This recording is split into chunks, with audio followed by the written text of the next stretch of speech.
La Revolución Mexicana desemboca en la historia universal. Nuestra situación, con diferencias de grado, sistema y tiempo histórico, no es muy diversa a la de muchos otros países de América Latina, Oriente y África. Aunque nos hemos liberado del feudalismo, del caudillismo militar y la iglesia, nuestros problemas son esencialmente los mismos. Esos problemas son inmensos y de difícil resolución. Muchos peligros nos acechan, muchas tentaciones desde el gobierno de los banqueros, es decir, de los intermediarios hasta el cesarismo, pasando por la demagogia nacionalista y otras formas espasmódicas de la vida política. Nuestros recursos materiales son escasos y todavía no nos enseñamos del todo a usarlos. Más pobres aún nuestros instrumentos intelectuales. Hemos pensado muy poco por cuenta propia. Todo o casi todo lo hemos visto y aprendido en Europa y los Estados Unidos. Las grandes palabras que dieron nacimiento a nuestros pueblos tienen ahora un valor equívoco y ya nadie sabe exactamente qué quiere decir Franco es demócrata y forma parte del mundo libre. La palabra comunismo designa a Stalin, socialismo quiere decir una reunión de señores defensores del orden colonial. Todo parece una gigantesca equivocación. Todo ha pasado como no debería haber pasado, decimos para consolarnos, pero somos nosotros los equivocados, no la historia. Tenemos que aprender a mirar cara a cara la realidad, inventar, si es preciso, palabras nuevas e ideas nuevas para estas nuevas y extrañas realidades que nos han salido al paso. Pensar es el primer deber de la inteligencia y en ciertos casos el único. Mientras tanto, ¿qué hacer? No hay recetas ya, pero hay un punto de partida válido. Nuestros problemas son nuestros y constituyen nuestra responsabilidad. Sin embargo, son también los de todos. La situación de los latinoamericanos es la de la mayoría de los pueblos de la periferia. Por primera vez, desde hace más de 300 años, hemos dejado de ser materia inerte sobre la que se ejerce la voluntad de los poderosos. Éramos objeto, empezamos a ser agentes de los cambios históricos y nuestros actos y nuestras omisiones afectan la vida de las grandes potencias.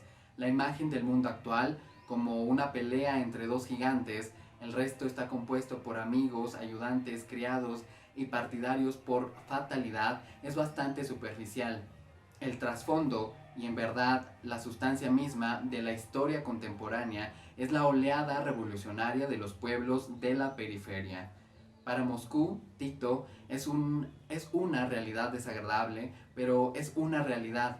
Lo mismo puede decirse de Nasser o Nehru para los occidentales. Un tercer frente, un nuevo club de naciones o el club de los pobres, quizá es demasiado pronto o tal vez demasiado tarde. La historia va muy deprisa y el ritmo de expansión de los poderosos es más rápido que el de nuestro crecimiento.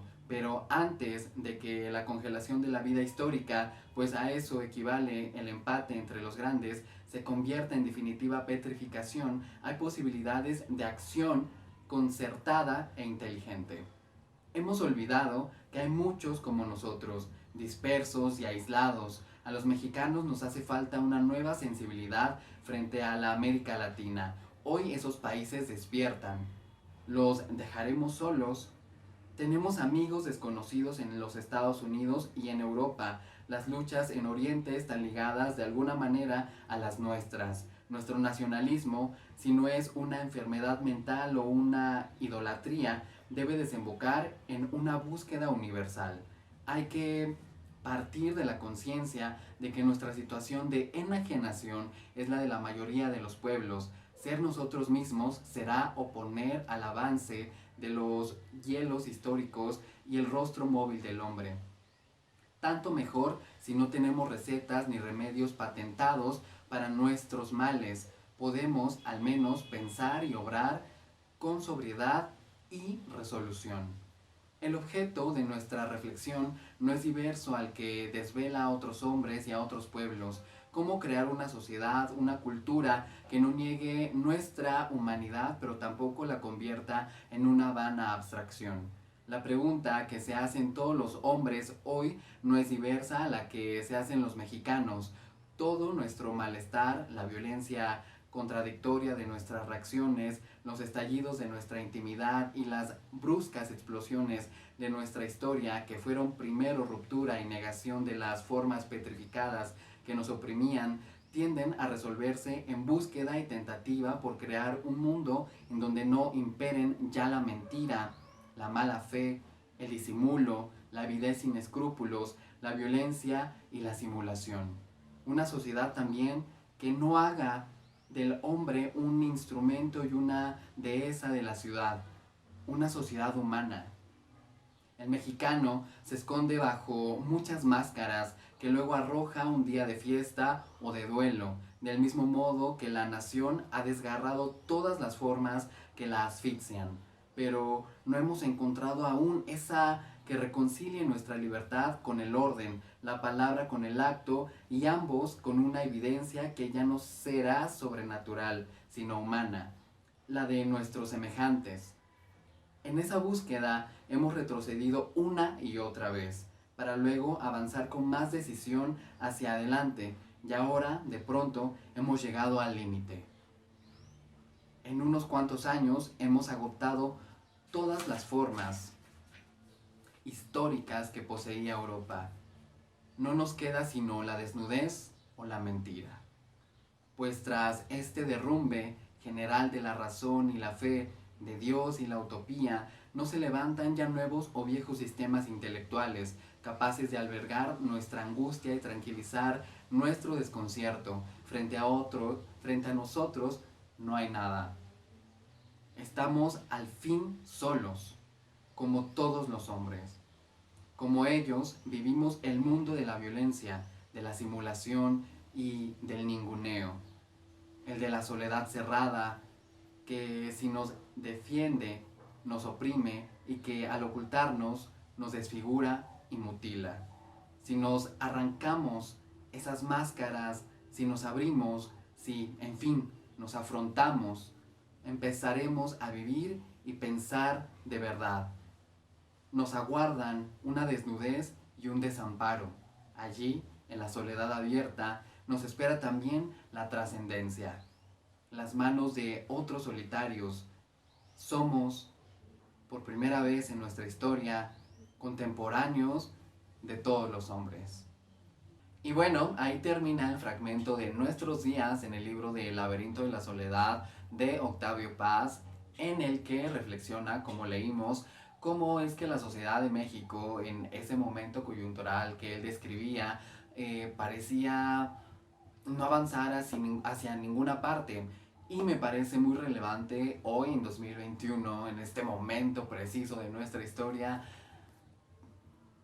realmente volver a esto, porque parece que, como lo leímos, no hemos avanzado hacia un México mejor.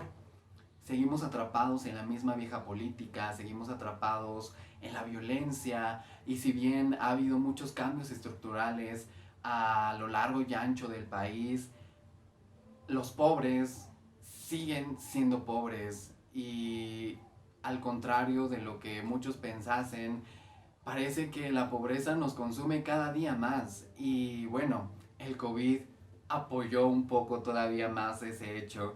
Y bueno, yo los invito a leer El laberinto de la soledad, Postdata y Vuelta al laberinto de la soledad de Octavio Paz, donde reflexiona un montón de temas similares a esto que leímos.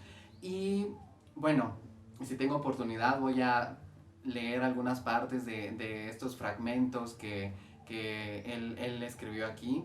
Reflexiones muy intensas que realmente considero que siguen siendo más actuales que nunca, sobre cómo somos los mexicanos, nuestra propia cultura, la violencia, el machismo, un montón de cosas que parecieran que no han cambiado absolutamente nada, a pesar de que ya tiene bastante tiempo este libro. Y bueno, gracias por ver este video. Yo soy Alier Shine. Suscríbanse, déjenme sus comentarios acá abajo, compartan con sus amigos, lean este fabuloso libro y nos vemos pronto.